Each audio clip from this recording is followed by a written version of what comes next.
Les Châteaux des Jardins de Courcy. We're going to review the archaeological traces of the journey that the Jordans have made through the ages. I'm going to be your guide, Thomas Edison Jordan Jr. I'm the 51st great-grandson of Toutemer of Tuxandria. Now, Toutemer was the leader of the Confederation of Salient Franks, which is a Germanic tribe that was trying to encroach on the Gaul northern border of the Rhine River. But they were stopped from their encroachments by Roman Emperor Julian the Apostate in 358 of the Common Era. He did, however, enter into a treaty with Toutemer, who was the leader of the Confederation, and allowed the Franks to settle in what is known as Tuxandria. This is northern Belgium, southern Netherlands.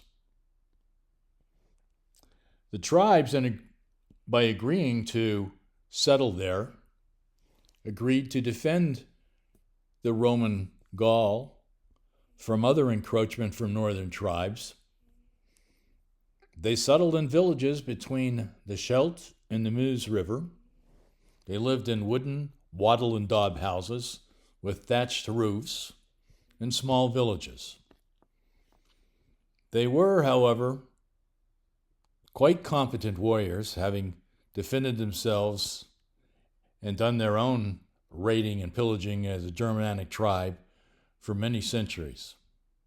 They served the Roman emperor in the army, and some rose higher and higher in rank, including Toutemer's son, Ricomerus, known to the Romans as Flavius Ricomerus. He rose to the rank of general in the Roman army and served under Emperor Valens, who at the Battle of Adrianople in Thrace in 378 took personal command of the legion despite the advice that the general had given him, and the legion lost the battle. The Goths won. Now, the defeat did not stop Ricomerus from later rising further in the ranks, because, after all, it was the Roman emperor's decision and orders. Now, we don't have Ricomerus' early homes, but we knew that he lived in military tents when he was on the military campaigns, but as general, he would have had the best tent in the camp, surrounded by the legion, wooden palisades, ground earthen dikes, and moats. Quite safe from the ransacked of the natives whenever they would set out to conquer another nation. However, he did move to nicer living situation when he became the imperial consul in 384 of the Common Era. Emperor Diocletian had moved the capital from Rome to Milan in 286 of the Common Era. And when Flavius Ricomerus was there as consul, second in command of the Western Roman Empire, he would have been attended by 12 lictors. These would have been men dressed in togas, carrying bundled staves of sticks and axes, which were symbolic of the ancient Roman Republic and the power of the people. Now, Flavius had the walls of Milan built solid. We see the remnants of them here. The imperial palace was glorious, but it all came to rack and ruin when Alaric the Goth ransacked the city in 402 of the Common Era. As a result, the imperial residence was later moved to Ravenna on the Adriatic coast. The next ruins are architectural remnants of the journey of the Jordans is in Metz, where we see the stained glass window of St. Arnulf of Metz. Now, Arnulf was born the Duke of Moselle and Chelles by inheritance in 532 of the Common Era. He was Duke for a while. He was a very religious man. He took up the church vows, but at the time, the Roman Catholic Church really didn't enforce things like no marriage or the requirement of celibacy. So we are descended from him before he became a bishop. While he eventually became archbishop, he really regretted whatever part he had played in conflicts and wars between the ruling families and the violence that had ensued. And so one day, while standing on the Moselle River Bridge, he took off his bishop's ring and threw it in the water and prayed to God that if God would only forgive him for his part in all of those sins and absolve him, he might one day return the ring to show a sign of absolution. So eventually Arnulf retired from the duties of being a duke and an archbishop, became an hermit, and one day a fisherman visited him, gave him a fish for a meal. When it was cut open to be eaten, lo and behold, there was the bishop's ring inside its stomach. Now that must have been a clear sign that God had forgiven him of his sins, although nobody asked the fish what it thought about it. As a result of this miracle, Arnulf completely withdrew from public life, remained a hermit until his death in 640 A.D. He died in Remiremont. We don't know what his last meal was. We do know that he's commemorated in Metz Cathedral. We see here the picture of the former Metz Cathedral around 1055 of the Common Era. The picture shows the stained glass window in the new cathedral with our St. Arnulf holding the fish that held the ring that showed his absolution. Now, he's not the only saint recognized in the family. We also have Saint Crodoara of Aumale and Saint Dudiera, the abbess of Saint-Pierre de Rennes.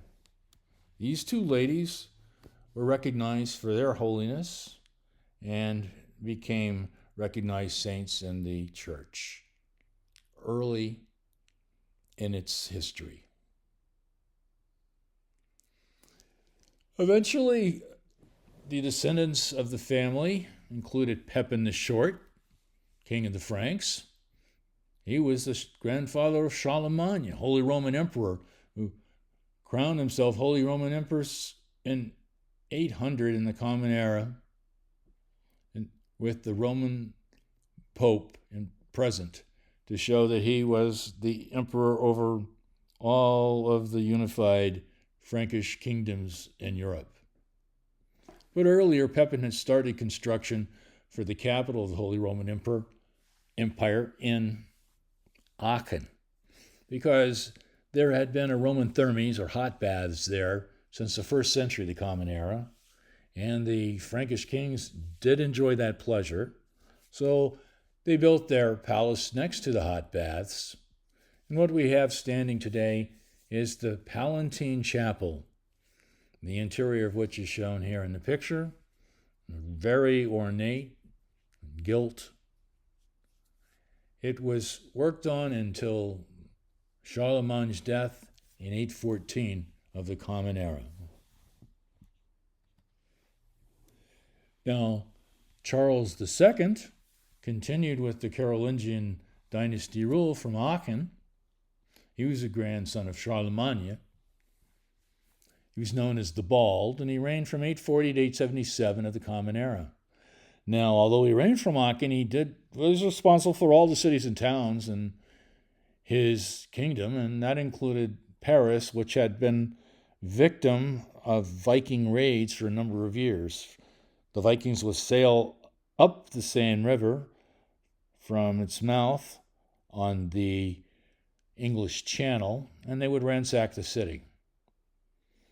So Charles the Bald had the walls that had formerly surrounded the Roman town of Lutece, enlarged and more fortified to defend against these Viking, including putting towers and fortifications at the bridges. Eventually, Charles III, who reigned from 898 to 922 CE, came to terms with Rollo, the Viking leader, and allowed him to settle at the mouth of the Seine River in return for defending against other Viking raiders coming up the river and attacking Paris. Now, these newcomers from the north, or Northmen, became known to the French as Normands, and the area that they settled became known as Normandy. Now, Charles III was traveling through France with his wife in Champagne region, near the town of Rennes, when his wife went into labor and gave birth to their son. He was also named Charles. He was named after the area that he was in, Châteaux de Courcy. That was a small village where his mother had given birth. Now, he was the third son of the king, so he would not inherit the kingdom. His coat of arms shows the scarlet eagle of royalty. There's 3 of them because he is the third son of the king. He's known as Prince Charles de Courcy.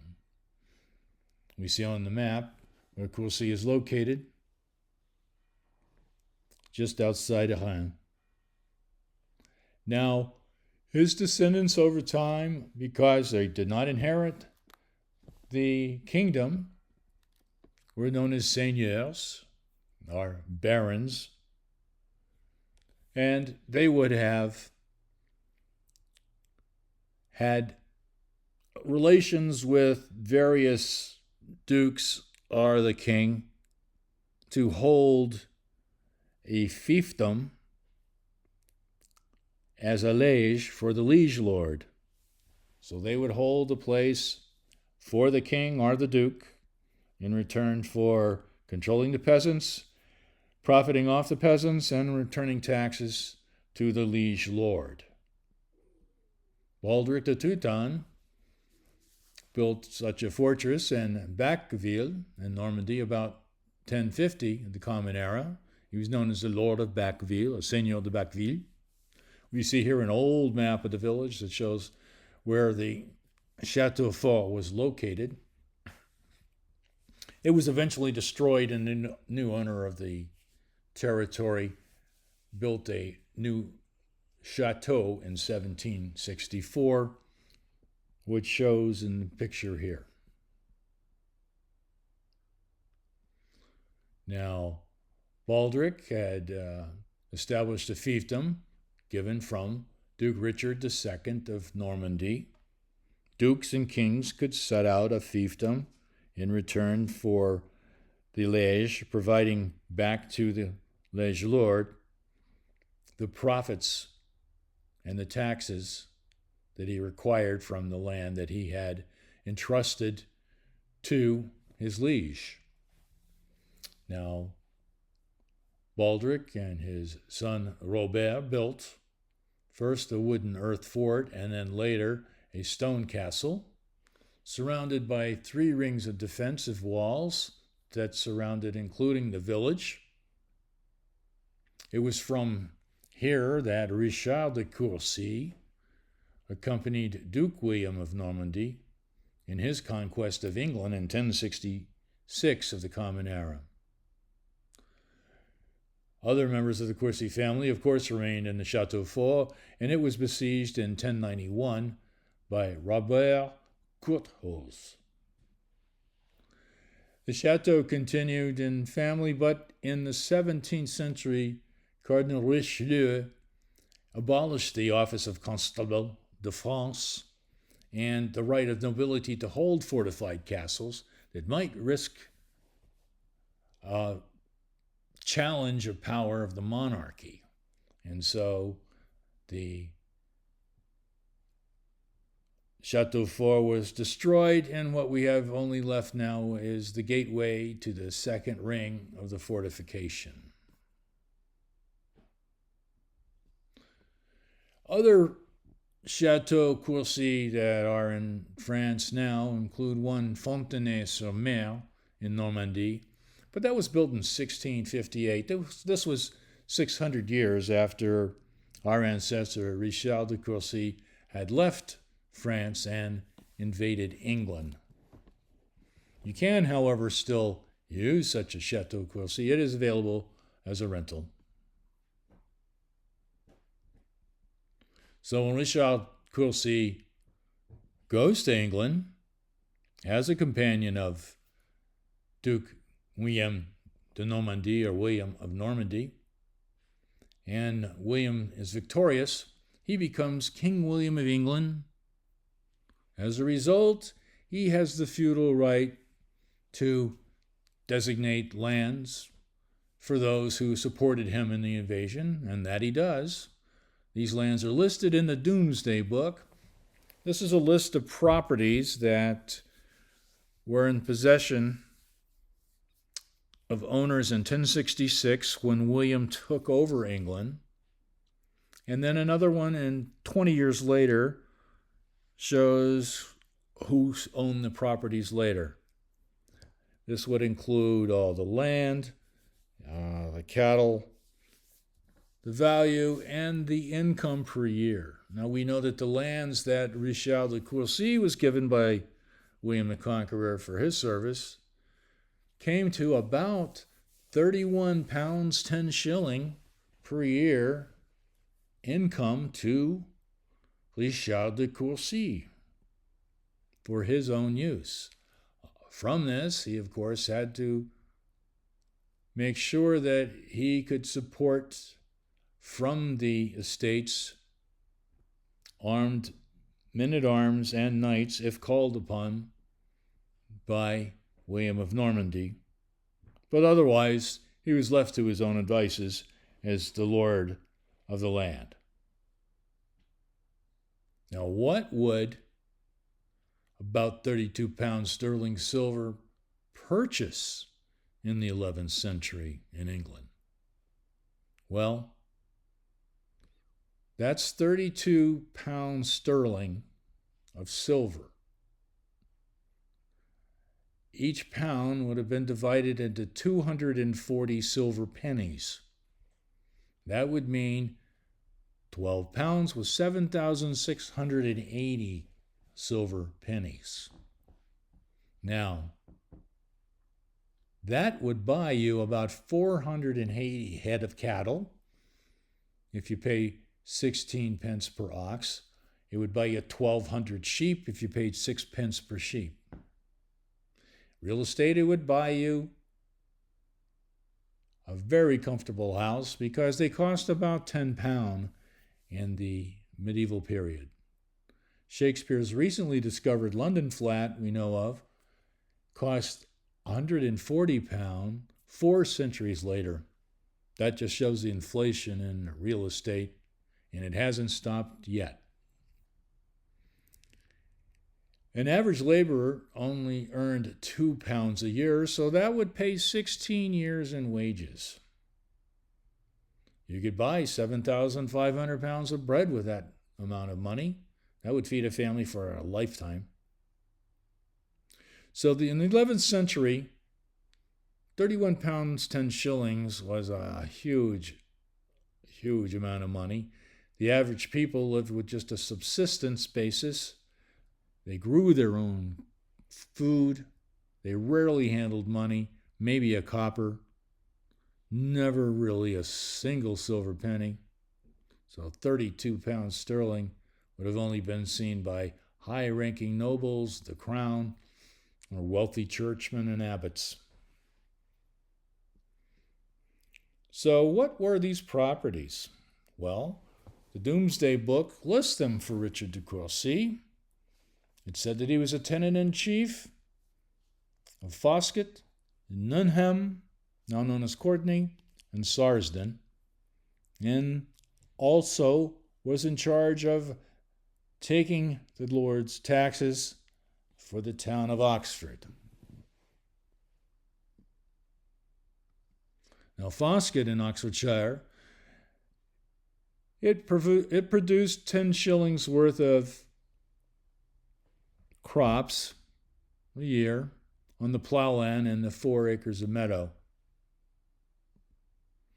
We don't have any population listed for this town. It would have been a very small croft. Newnham, on the other hand, in Oxfordshire, had 45 households listed in 1086, and that was in the top 20% of towns in England. It had 35 villagers, 7 slaves, and 3 fishermen, because you got to keep the fishermen away from the villagers. They're a wild bunch. They would have been fishing the River Thames. Now, it had quite a bit of plowland and acreage. It had mill. It brought in about £13 to the owner per year.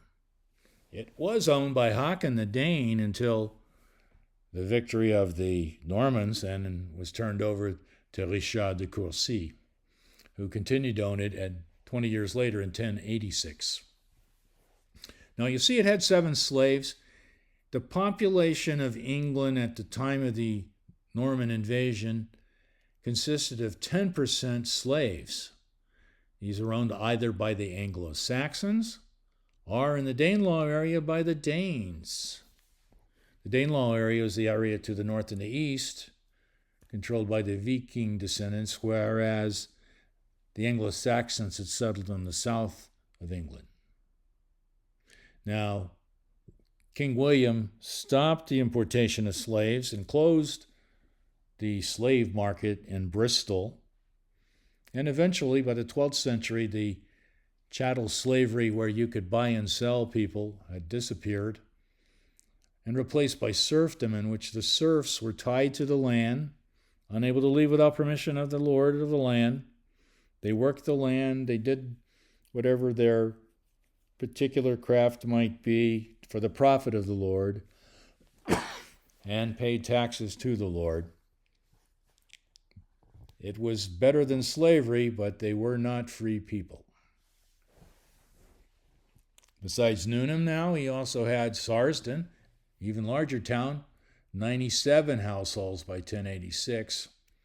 Once again, in the top 20% of villages and towns in the Doomsday Book. He made quite a bit off of this land too. Started off making £18 a year in 1066, but had improved the industry and productivity to £26 per annum in 1086. We don't have maps of Oxford because it was a township, did not consist of properties. Now, if we go back and look in Normandy, in the Calvados region, at the town of Courcy, and you notice nearby there's the town of Falaise. This was the home of Seigneur William de Falaise, or Baron William of Falaise. He too accompanied the conqueror William to England and was awarded property in England, listed in the Doomsday Book. It was the barony of Stoke. Now, eventually, his descendant Emma married the descendant of our Richard de Courcy. His name was William de Courcy. And the Norman neighbors became united in England, and the newlyweds were given the manor at Stokes as a wedding present. This became known as the barony of Stokes-Courcy, which over the centuries became corrupted in the pronunciation from Stokes-Courcy to Stolgercy, which we see here on the map. Now, the castle at Courcy was built in the 12th century after the marriage, and it's now in a state of ruin. It's maintained by the British Landmark Trust, and the gatehouse is built inside of the gatehouse tower. It is available for holiday stay rentals. You see, the shape of the castle is a typical Norman moat and bailey defensive wall, and bailey enclosure and moat. Now, as the eldest son inherited baronies, the younger sons were left to make their way in the world again, either in the church or as perhaps a mercenary. Now, among second, third sons was Jourdain de Courcy. He took the name Jourdain from William de Courcy, who had distinguished himself as a standard bearer in the Crusades. He was given the name as a result of Jourdain de Courcy. He was known as Sir Jourdain de Courcy, and the coat of arms he had showed a lion rampant, or a fighting lion, standing on its hind legs, surrounded by crosses representing the battles that Jourdain de Courcy had fought in the Crusades. We see at the bottom the motto, Percussa resurgo. Though beaten down, I arise.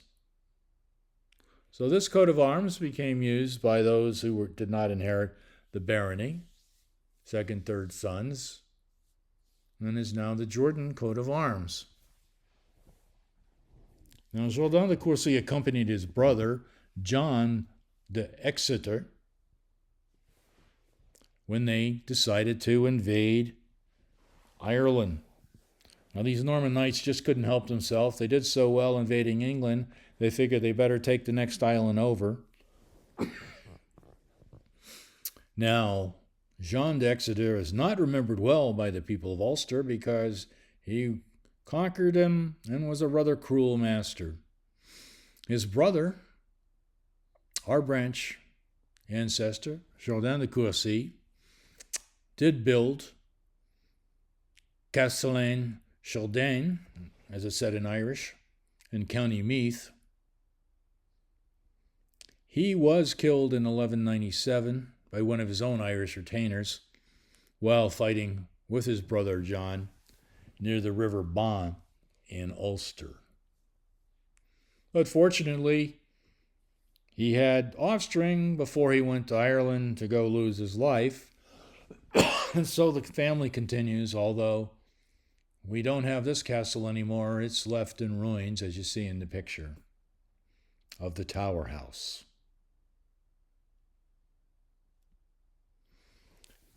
Over time, the Jourdains had continued on living in England after our branch's unsuccessful little excursion to Ireland. John de Exeter's branch continued there, and the Jourdain name continued to spread in the Emerald Isle. Meanwhile, back in England, under the Tudors, with the establishment of the Order of the Garter and the Order of the Bath, knighthood became restricted, and the title of Sir was restricted to those appointed simply by the king. No longer were knights made by dukes or barons for service to those lords. So our family became known as gentlemen. And we have records that they had settled in Gatwick, and by 1495, John Jourdain had become the owner of Gatwick Manor, which had been built by Jean de Gatwick in Charlewood about 1332. Now, the Jordans continued to live in Gatwick Manor, and we know of William Jordan, who died in 1625, is commemorated on a brass plate on the wall of the Charlwood Church. Now, in Charlwood, there were two important manor houses. There was Gatwick Manor, and then there was Charlwood Place. Now, this was the home of the Saunders. And let me tell you, they were not happy when the Jordan family was given special pews with a brass plate. A legal battle ensued, and although no longer fighting on the battlefield, the lawyers were set to war. Now, years later, the land at Gatwick Manor was sold to make a race course for horses. That's where the first Grand National Derby was held during the First World War.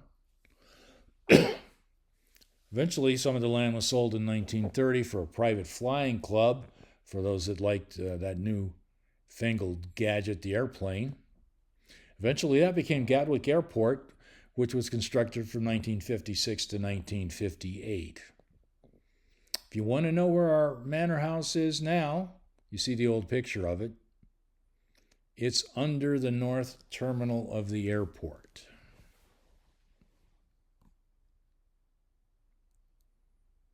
So, William Jordan died in 1625. We know that Arthur Archibald Jordan left in 1630. He immigrated to Surrey in the Virginia colony. This was just opposite the original English Jamestown on the James River. It was named for Surrey, England, and eventually it was named that county. Now, Arthur was fortunate to leave with his wife and son when he did in 1630, because soon after, the English Civil War broke out in 1642, and it didn't stop until 1651, and the king had lost his head. It was also the Great Plague that hit from 1665 through 1666, and that only ended when the Great Fire of London burned out all of the rat fleas in the town in 1666. So, Arthur and the Jordans flourished in the new land. The cash crop was tobacco. That was introduced to Europe and was really quite lucrative. What we see here is a picture of the Jordan coat of arms in the stained glass window of Virginia's oldest church, St. Luke's Church, in the Isle of Wight County, now in Smithfield, Virginia. So we know that the family was prominent in the church there, as they had previously been, to be commemorated with a brass plate. But it wasn't the first time we had family commemorated in a glass window. Remember St. Arnulf? What we see here is the coat of arms with the rampant lion surrounded by the crosses of the crusade, with the family motto, Percussa Resurgo, beaten down I arise. And we see here a picture of the St. Luke's Church. You can visit the museum. You see the link on the screen. Now, Arthur settled 1630, as we see in Surrey.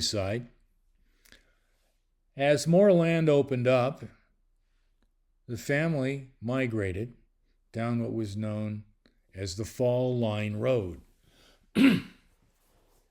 This is a road that connected the villages along the Fall Line, a geographical fault where the Piedmont drops off dramatically into the coastal plain, and all of the rivers along there have significant waterfalls, which allowed water mills to be built, which was the source of power in colonial America. So these villages were all connected by a road. It was the second road in the colonies. The other one was the Royal Road along the coast that connected the coastal cities. So the Jordans migrated along the fall line to the various towns. By 1733, we know that Drury Jordan Sr. had moved south. And by 1750, we know Baxter Jordan's in Darlington, South Carolina. And we know that he enlisted in the Revolutionary War in the service of the state of Georgia, was given land in Georgia. We know that he was given a headright in Georgia and was living there in 1779 when his neighbors were attacked by Creek Indians. And we know that he was given land for his service in the Revolutionary War, where John and Barry Jordan built a cabin in 1790. So we can follow the family down the Fall Line Road to Washington County, Georgia. So Baxton Jordan, sometimes known as Baxter because of misreading of the handwriting in the old records, survived the Creek Indian attack in 1779, where his neighbor lost property, and he and his wife, Margaret, were requested to sign an affidavit indicating what had happened. Now, your narrator, Thomas Edison Jordan Jr., I know that I am among some 200 of DNA descendant matches from genetic tests of individuals who form a collection, if you look at family trees, where the node or nexus turns to Baxton Jordan. So he's our distant ancestor in Revolutionary War era. Now, he and his wife told the story of the Creek Indian attack in an affidavit that he signed. And you notice his signature is Baxton, not Baxter. Although he's called Baxter in a lot of printed records that had transcribed written records that were misread. By the way, Baxter means baker in Scots, and Baxton would be Baker Town. Now, he was given a headright grant by the state of Georgia from lands that the state of Georgia had stolen from the Creek Indians by treaty. So they wanted immigrants, so they offered land to any white adult male, 200 acres, and any dependents of that man, 50 acres. So as a result, Baxton received 250 acres of this creek land, and you can see later why they decided they wanted to attack the neighborhood. Later, he was also given another 318 acres of land as a result of his service in the Revolutionary War, fighting for Georgia and British Florida in the area around Jacksonville. Now, he kept some of the land. He sold a lot of the land, made some money that way. Family members settled on the land. And we know that by 1790, John Jordan and Barry Jordan built a cabin on the land. It's in Washington County. It's west of Davisboro. John and Barry lived in the cabin while John built a house next door. The house is also still standing. The cabin was what we call a dog trot style. It had nice dovetail construction on the end. You see the enlargement of the end of the cabin. In the middle, it was open to the air so that the dog could trot back and forth. One side enclosed the family living quarters, and the other side enclosed the area to keep the animals safe at night. Now, we see here a picture of it from Vanishing, Georgia.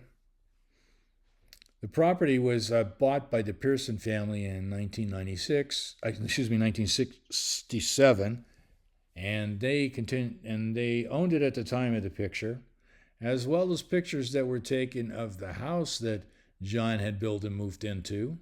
It was a salt box construction, extremely wide doors and windows to try to encourage a breeze to pass through in the hot, muggy Georgia weather.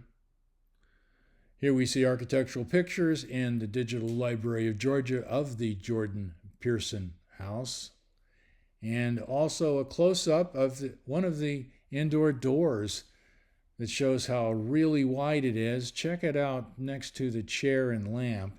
You can see that it permitted a nice breeze to go through the house. Now, our last piece of architecture that we have in tracing our Jordan history is the home of Augustus Jordan in Tennille, Georgia. Now, Augustus had grown up as an orphan, and his cabin was eventually built on some of the land that the Jordans had held. What we see here is the unpainted wooden house, a kind of salt box construction. That's where his wife Jency, who was his first cousin, their 4 sons and 6 daughters were raised. We see here a family reunion in 1918 of the Jordan family. Proud Augustus there, standing to the far right.